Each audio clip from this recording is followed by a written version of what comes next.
역사적인 사건이 일어났습니다. 비트코인은 앞으로 계속 비싸질 것입니다. 하지만 지금 사기보다는 앞으로 비트코인이 급락할 때 분할 매수로 사는 편이 좋습니다.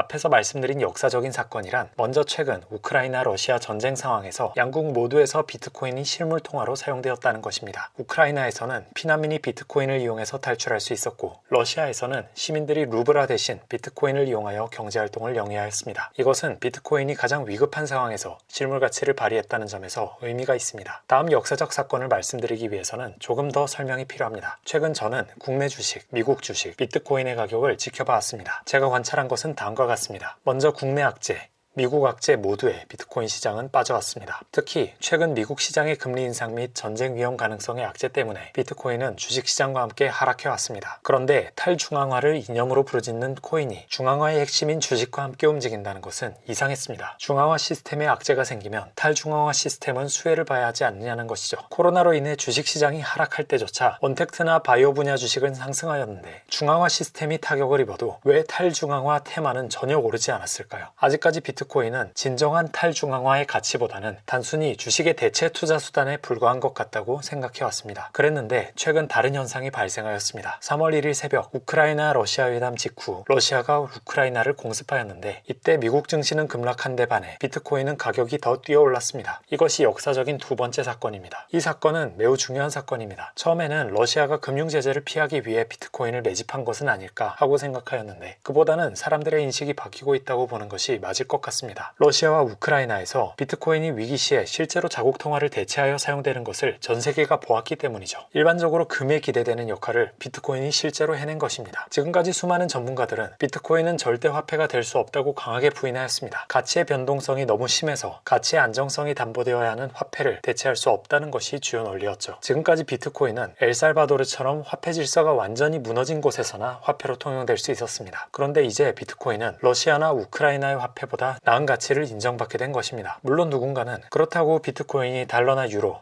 엔화 등 주요 기축통화를 대체한 것은 아니지 않느냐 하고 반박할지도 모릅니다. 하지만 이것 자체로 대단한 일이 아닌가요? 1달러의 가치조차 인정받지 못하고 조롱받고 있던 디지털 자산이 10년째 시장에서 살아남고 어떤 나라의 통화가 되는 것을 넘어서 몇몇 나라의 화폐를 능가하는 가치를 인정받게 되었습니다. 비트코인은 천천히 그러나 확실하게 디지털금의 위상을 차지해가고 있는 것입니다. 지금도 비트코인의 가치에 대해 막연하게 사기라고 생각하는 사람들도 있습니다. 비트코인의 한 사이클은 반감기를 기준으로 4년입니다. 비트코인은 두 사이클 이상 벌써 존속해왔죠. 이것은 단순한 튤립 버블이나 폰지 사기의 일종으로 보기에는 지나치게 오래 지속되는 것입니다. 2년 이상 시장이 틀렸다고 생각한다면 자신이 틀린 것이라는 박세익 전무의 말을 여기서도 다시 적용하자면 비트코인은 그 어느 때보다도 확실한 자산이 되어가고 있습니다. 비정상회담으로 유명해진 천재 게이머 기온 패트리가 이런 말을 했었죠. 시간이 지나면 비트코인의 가격은 50억이 되거나 영원이 될 것이라고요. 그런데 영원이 될 가능성은 점점 낮아지고 있습니다. 지금까지 수많은 사람들은 국가가 발행한 화폐를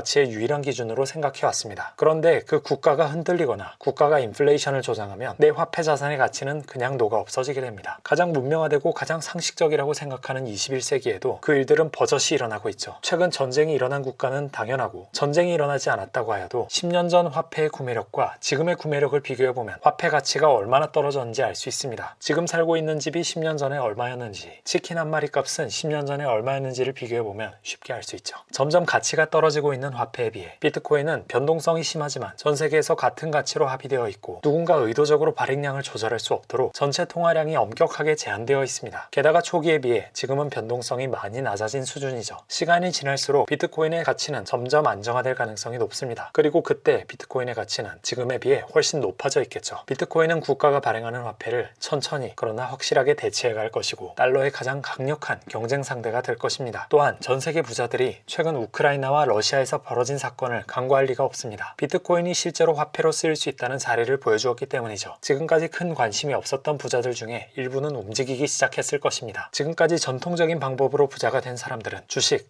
채권, 부동산, 금 등이 진정한 자산이며 이외의 자산에 대해서는 큰 관심을 갖지 않아 왔습니다. 하지만 전쟁이나 재난 상황에서 금이 하는 역할을 비트코인이 대체하는 사건을 보았다면 비트코인의 가치를 금과 동등하거나 그 이상의 수준으로 재평가하기에 충분합니다. 돈은 변화의 물결을 타고 흘러갑니다. 세상에 대해 더 이상 학습하려 하지 않는 부자들의 돈은 세상의 변화를 빨리 감지한 부자들에게로 옮겨갈 것입니다. 이렇게 보면 앞으로 10년 이내에 비트코인의 가격은 지금과는 비교할 수 없는 수준으로 비싸질 것으로 봅니다. 게다가 일단 부자들이 비트코인을 매집하는 흐름이 생기면 비트코인은 더 빠르게 비싸질 가능성이 높습니다. 비트코인의 전체 발행량은 2100만 개인데 반해 전 세계의 상위 1% 부자의 수는 7천만 명을 넘어가기 때문이죠. 상위 1% 부자라고 해도 비트코인 한 개를 갖는다는 보장이 없는 것입니다. 비트코인은 지금 그 자체로 자산이지만 부자들의 경쟁과 자기 과시까지 감안할 때 더 큰 가치로 평가받을 가능성이 높다는 것이죠. 몇 년간의 장기적인 관점으로 본다면 언제나 지금 사는 것은 옳습니다만 그래도 가격이 비쌀 때 모으는 것보다는 쌀 때 모으는 게 낫겠죠. 자산과 투자 경험이 없는 사회초년생이 하루 10,000원씩 꾸준히 매수하기에는 어떤 가격대여도 괜찮습니다. 어차피 매일 모아가면서 시장을 알아가는 과정도 필요하니까요. 하지만 자산이 어느 정도 있는 사람이 한 번에 몇백, 몇천만 원어치 혹은 그 이상의 단위로 비트코인을 구매한다면 단가를 조금이라도 낮춰가는 것이 좋겠습니다. 매일 식사 시간 전후로 또는 화장실 갈 때마다 비트코인의 가격 흐름이나 공포 탐욕 지수의 흐름을 살펴보면 힌트를 얻을 수 있을 것입니다. 지금은 비트코인이 4,500만 원보다 가격이 낮으면 사기 좋은 때이고 공포 탐욕 지수가 25 이하로 내려가 있으면 분할 매수하기 좋은 때입니다. 20 이하가 되었다면 집중적으로 매수해도 좋다고 봅니다. 비트코인의 투자 호흡은 매우 빠르게 변화합니다. 지금의 상승이 영원히 이어지지 않을 것입니다. 올해와 내년 중에는 수없이 몇 차례고 비트코인의 가격이 나락으로 떨어질 때가 올 겁니다. 그때를 대비해 비트코인을 모아둘 돈을 조금씩 확보해두고 그때마다 비트코인을 모아가는 것을 추천합니다. 주변에서 비트코인을 욕하는 사람이 늘어나고 비트코인이 망했다는 뉴스가 들려오고 비트코인 갤러리 등 커뮤니티에서 기물 파손 같은 파괴적인 행위 인증이 올라오고 비트코인 공포 탐욕 지수 기준 20 전후에 달했을 때쯤 본인의 판단에 따라 집중적으로 모아가는 것이 좋습니다. 아직까지 비트코인은 주식이나 부동산, 채권이나 금 같은 기성자산에 비해서 매우 마이너한 위치로 인식되어 왔습니다. 하지만 몇 년 안에 이 위상은 빠르게 바뀔 것이고 10년 뒤에는 많은 사람들이 이때 비트코인을 사두지 않은 것을 후회할 가능성이 큽니다. 비트코인의 시간은 지금도 초기 단계라고 생각하기 때문입니다. 몇 년 이내에 기관 투자자들이 비트코인에 진입하게 되고 애플이나 마이크로소프트 같은 거대 기업들과 정부 기관들이 비트코인을 자산 포트폴리오에 공개적으로 편입하게 되며 전 세계 부자들이 비트코인을 한 개씩 보유하는 것을 당연하게 여길 때가 올 수 있습니다. 저는 10년 이내에 그 시점이 도래할 가능성이 높다고 믿고 있습니다. 여러분은 어떻게 생각하시나요?